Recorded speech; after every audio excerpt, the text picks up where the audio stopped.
Kutob na lang karong adlaw ang PhilHealth konsultasyon at tama caravan dinhi sa dakbayan sa Sugbo nga gipahigayon diha sa Cebu City Sports Center sa pagpanguna sa PhilHealth Region 7 inabagan sa Cebu City Health Department sa City Government.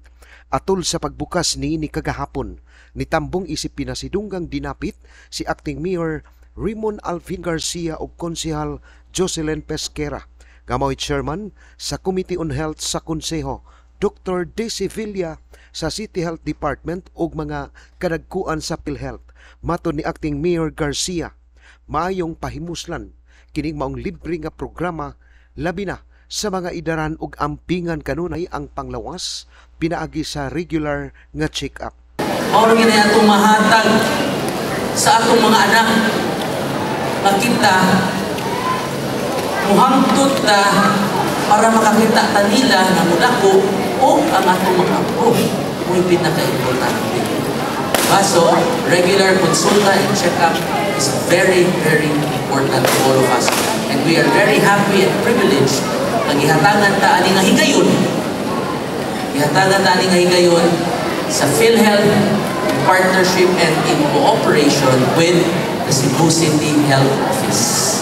Mapasalamat unsab si Konsehal Jocelyn Pesquera sa PhilHealth tungod kay ang syudad sa Sugbo mo'y giuna sa ilahang PhilHealth Caravan. Pagkakaron, moabot na sa 30 ka health centers sa dakbayan ang akreditado sa PhilHealth. Ato sa diyong awhagon nga ang atong tanang membro sa pamilya ma-registered sa PhilHealth. Karon, ang nakakaroon nato nag-attend na rehistro na mo sa PhilHealth, ang inyong mga anak irehistro sad. Ang inyong mga apo irehistro sad. Adtura na sa atong mga health centers. O later on, atong mahibawan kung unsay mga benepisyo atong makuha kung kita rehistrado sa PhilHealth. Gibutyag ni Dr. Daisy Villa, moabot og 11 ka doktor ug laing 15 sab ka nurse wa pay labot sa barangay health workers ang nihatag sa libreng serbisyo sugod kagahapong adlaw. Ato naman ang gibuhat sa atong wellness program sa atong employees o sa BHW.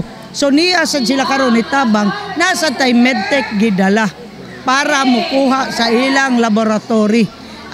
Bisag plain CBC, blood typing, moy atong gikuan og naatay gipang refer nga need nato adto nato makuha sa atong main nga laboratory. Kay di man pwede dalhon-dalhon nato ang machine. Gawas sa libreng tambal nga gipanghatag sa City Health, doon na say libreng vaccine sa anti-flu ug anti-pneumonia. Kini ang palita, repasaporte, Cebu City News.